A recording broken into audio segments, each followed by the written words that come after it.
Good afternoon and welcome to GP Video Podcast by Nadia. Today is Sunday afternoon and I am making this video podcast at my clinic after finishing my clinic at 3 p.m. I've had a great day and I hope you are having a great day as well.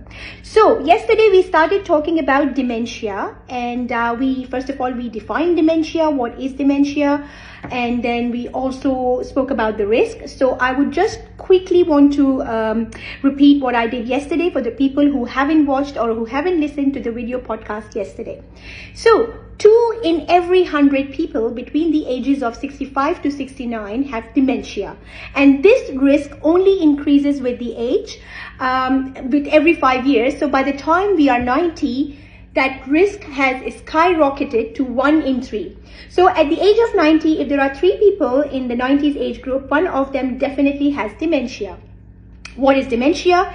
It is a combination, constellation, or group of symptoms related to brain, occurs with the aging process, but it is not part of a normal aging process.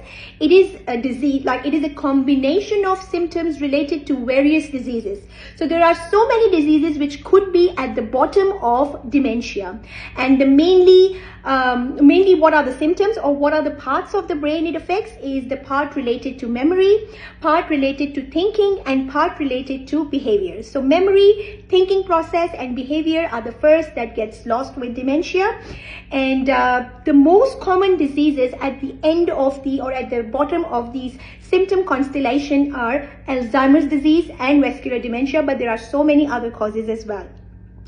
Now, the good news is that Lancet paper has come up with 14 strategies, 14 dementia prevention strategies, 14 powerful ways to reduce our risk of dementia by up to 45%. Ideally, these strategies should be implemented from very early years of our life, like throughout our childhood and taken till now. But does not matter. It's never too late to look after your brain. So even if you are in your 30s, 40s, 50s, 60s, 70s, you can still start implementing these strategies in your life to prevent dementia from happening by around 45%. So what are these 14 strategies? As I said that I can't cover all of them in one video for sure, but what I'll be doing is, because all these prevention strategies are very, very important, and dementia worry, as I mentioned about it yesterday, it's one of the biggest worries in the GP land at this stage. And many of our patients who have seen dementia in their family, like their mother or father suffering from it, their uncles, aunts, or any other family members who suffer from dementia, and the youngsters or the people in their 40s, 50s, 60s see that, they get really worried and they come to GP practice and ask about either there are any blood tests or any scans or anything that can be done to find out their risk of finding out how much they are at risk of developing dementia. So these are the 14 preventive strategies that we can discuss with our patients, and we should also all know as a community that what are these strategies and how we can employ them in our life. Number 1. So what is number 1? Brain is like a muscle. The more you use it, the more powerful it will become. So you either use it or lose it. So what's one of the best ways to keep it in shape, ensuring good quality education for everyone? So from childhood, ensuring good quality education for everyone, mandatory education for everyone is very, very, very necessary. And then after completing education, encouraging cognitive stimulating activities, especially in midlife, it can protect our brain a lot. If at our jobs, if in our daily lives, we do not have cognitive stimulating activities in our day-to-day life, then doesn't matter how many years of education we have received, if we are not every day stimulating our brain, stimulating our cognition, then it means that we are increasing our chances of getting dementia. Remember what I said? Either you use it or you lose it. So after attaining education, good quality, high quality education, then we use it at our workplace, in our daily life, in our day-to-day life activities. And with the more we use our cognition, the more we protect our brain from getting demented.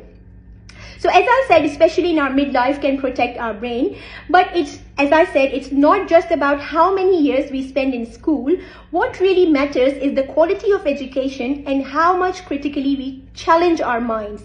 A research involving over 107,000 people found that those with high cognitive stimulation at work had a lower risk of dementia compared to those with low cognitive stimulation. So cognitive stimulating activities, quality of education, and how much we stimulate our mind builds cognitive reserve. So what is cognitive reserve? Cognitive reserve means brain has higher concentration of circulating proteins, allowing it to repair itself and create new axons and pathways and maintain efficient networks, especially keeping our brain engaged through work and hobbies. So cognitive reserve is made when we stimulate our brain more and more, and this cognitive reserve will actually help neurons repair themselves. As I said yesterday, if you remember, I had said that once brain cells are dead, usually they cannot repair themselves. But with higher cognition activities and with cognitive reserves, when they have more circulating proteins concentration, they can repair themselves, and they can create new axons even, which is the part of the brain cell.